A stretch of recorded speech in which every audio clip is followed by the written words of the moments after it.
Martedì 11 luglio, San Benedetto, è il 192esimo giorno dall'inizio dell'anno, ne mancano 173 al termine. Il sole sorge alle 5.33 e tramonta alle 20.59.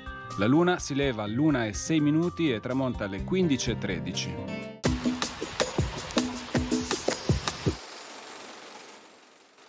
A Venezia un brulotto, piccola imbarcazione carica di materiali infiammabili, provoca gravi danni alla fregata austriaca Venere. Il nemico si lamenta che i veneziani ricorrano a mezzi tanto vili. L'Austria, commentano ironicamente i giornali, conduce una guerra delicata e generosa. Bombarda le città, ma rifiuta i brulotti come una cosa bassa e indegna, dimenticando poi di averli usati per prima.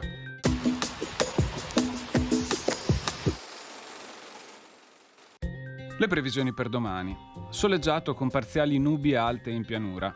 Annuvolamenti cumuliformi specie nelle ore centrali sulle zone montane, dove saranno possibili delle precipitazioni anche a carattere di rovescio o temporale. Temperature minime in aumento, massime in diminuzione in montagna, senza notevoli variazioni o in locale aumento in pianura.